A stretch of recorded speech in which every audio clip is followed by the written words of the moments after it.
Bonjour tout le monde, bienvenue à votre horoscope pour la semaine du 22 novembre au 29 novembre. Que va-t-il se passer? Alors, si on regarde ça tranquillement, petit à petit, la première chose qu'on voit, c'est que le Soleil a fait son entrée dans le signe du Sagittaire. Donc, il va être là pendant un mois. Le Soleil a donc quitté le signe du Scorpion et à l'intérieur du Scorpion, il y a quand même la planète Mercure en ce moment. Mercure qui parle d'intellect, de pensée, de la façon qu'on a d'appréhender les choses de façon intellectuelle. Ça, c'est Mercure. Et il y a aussi Vénus qui est en Scorpion depuis un petit bout de temps, pas depuis peu longtemps parce qu'elle est quand même juste à 1 degré Scorpion. Ça fait pas longtemps que Vénus est entrée en Scorpion. Donc, ça fait quand même, tu sais, quand le Soleil était là en plus, le Soleil, c'est l'énergie vitale, tout ça. Ça faisait beaucoup de monde en Scorpion.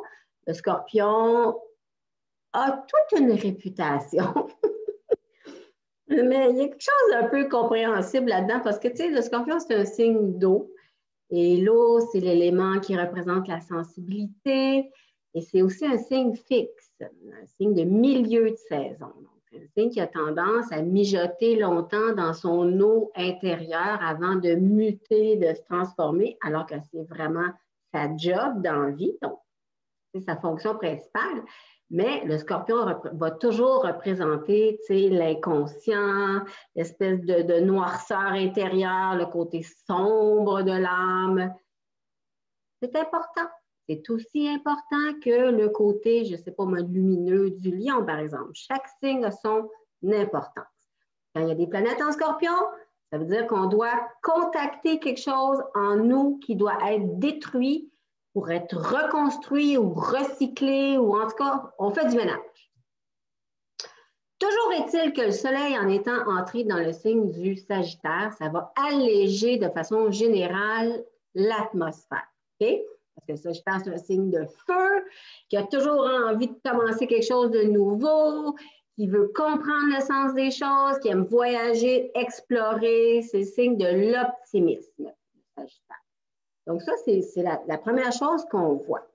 Deuxièmement, ce qui est important à noter cette semaine, c'est que la planète Neptune, qui est très lente, le Neptune est en Poisson, elle est là depuis une couple d'années, elle va être là encore pendant une couple d'années. C'est une planète qui est lente, Neptune. Neptune, c'est le patron du Poisson. Elle est donc dans son propre signe, elle est chez elle. Et comme toutes les planètes, sauf Soleil et Lune, elle a des mouvements de rétrogradation. Comme elle n'est pas vite, elle est donc rétrograde depuis le 23 juin. Ça fait longtemps. On va beaucoup moins sentir Neptune rétrograde et Pluton et, mettons, Saturne, dans une moindre mesure, Uranus. C'est des planètes plus lentes. Là, le fait qu'elles reculent, ça va se produire pendant plusieurs mois. On en tient plus ou moins compte, mais au moment où la planète devient stationnaire, c'est-à-dire que là, elle reculait, puis comme elle arrête, elle fait du surplace, puis elle repart direct. Elle fait tout le temps ça, la planète. Soit qu'elle est directe, à un moment donné, elle arrête, puis elle se met à reculer. Là, Neptune s'est arrêtée et elle va repartir en mode direct dimanche prochain. Donc, la semaine a quand même une espèce d'influence neptunienne en sous-tonalité, si on veut. Neptune, c'est la planète du lâcher-prise, du flou, des fois des illusions, des perceptions faussées, de la compassion, de l'empathie, de la créativité, de la poésie, de la méditation, de la spiritualité. Tout ça, c'est Neptune. Ça peut agir en trame de fond et je dirais que ça va être vraiment accentué lundi et mardi. Pourquoi? Parce que lundi et mardi, il y a la Lune qui est c'est lundi, mardi, non, c'est pas ça. La Lune est présentement en Poisson, OK? Mais lundi, OK? Lundi, elle va rencontrer Neptune sur son chemin. La Lune, c'est une planète rapide. Elle va traverser chaque signe en 2 jours et demi. Tu sais, elle se promène, fait son petit bonhomme de chemin, est un peu comme un déclencheur.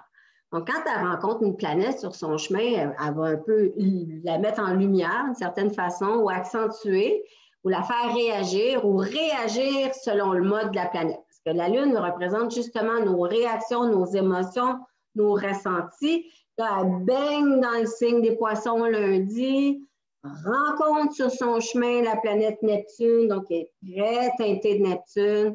Donc lundi, c'est une journée où est-ce que pourrait y avoir peut-être la difficulté à, je ne sais pas moi, avoir envie de faire des choses qui sont structurées, qui demandent, tu sais, de la discipline, de la ténacité, parce que normalement, quand la Lune est en Poisson, puis en plus conjointe Neptune, on veut juste comme chiller un peu, écouter de la musique, faire quelque chose qui nous fait triper. C'est un peu comme s'évader, hein, prendre un petit verre de vin, youhouhou, tranquillos, vraiment. Donc, c'est difficile de se ramasser un peu. Et puis, ça va continuer d'une certaine façon mardi, parce que mardi, la Lune va être encore en contact, parce que Mercure, mardi, va être en contact avec Neptune.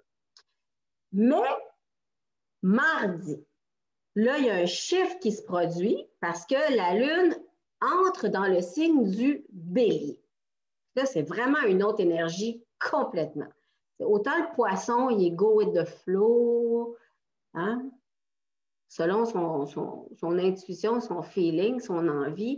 Autant le Bélier, c'est direct, j'ai envie de faire quelque chose. Maintenant, là, c'est comme si dans le fond, ça aurait été le fun que lundi soit mardi, tu sais.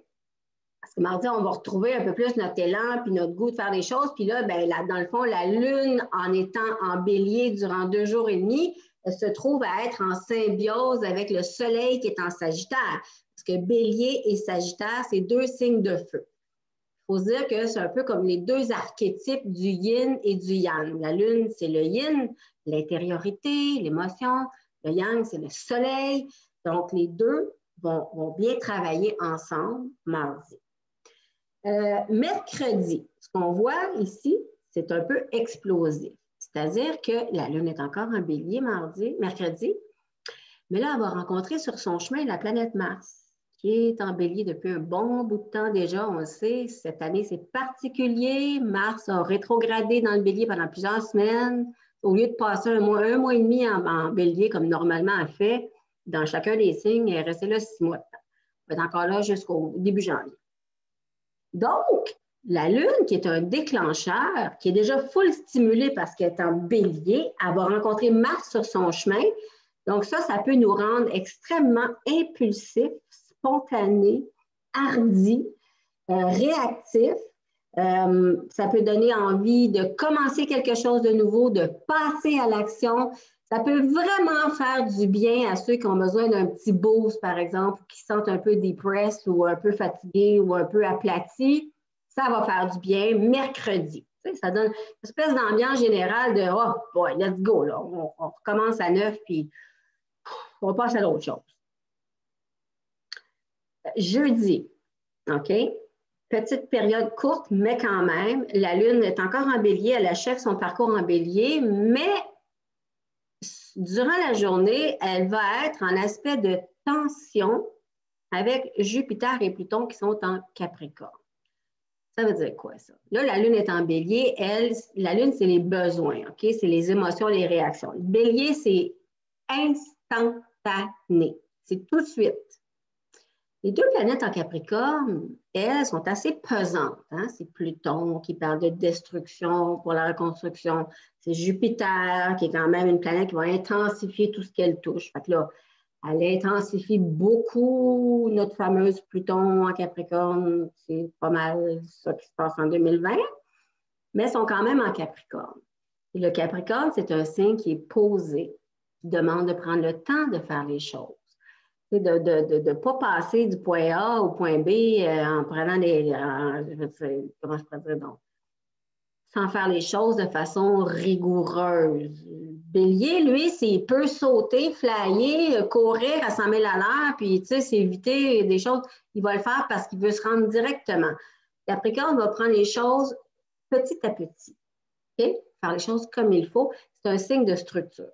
Donc là, la Lune se sent pas contente, si on veut, jeudi, et comme elle est en contact avec Pluton, qui représente souvent les choses qu'on peut refouler et qui peut représenter dans l'absolu la rage si on n'est pas content, faut faire attention jeudi de ne pas exploser. En fait, surtout, je dirais, là, de ne pas accumuler. Si jeudi, vous avez quelque chose qui vous tape ses nerfs et que ça fait longtemps que vous avez accumulé, puis là, vous dites, hey, là, c'est aujourd'hui que je le dis, là, faites pas ça.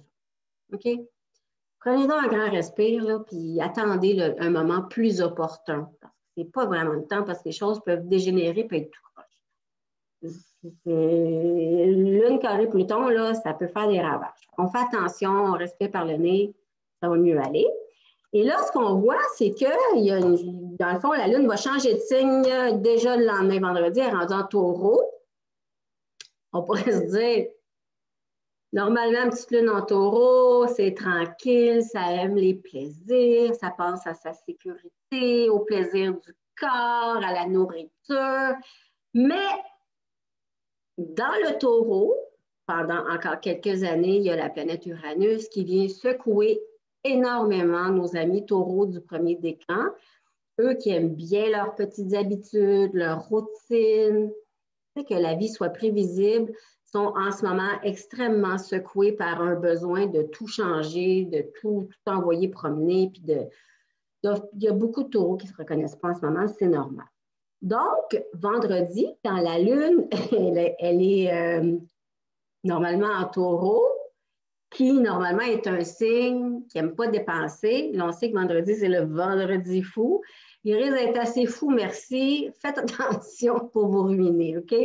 Parce que Uranus, c'est une planète qui est extrêmement impulsive, qui dit « Oh, je vais me libérer des affaires qui me tapent ses nerfs, puis je vais faire les choses à ma tête, à ma façon. » Et là, ben, la Lune est en plus en opposition avec la planète Vénus. Vénus, c'est le plaisir, comprenez-vous?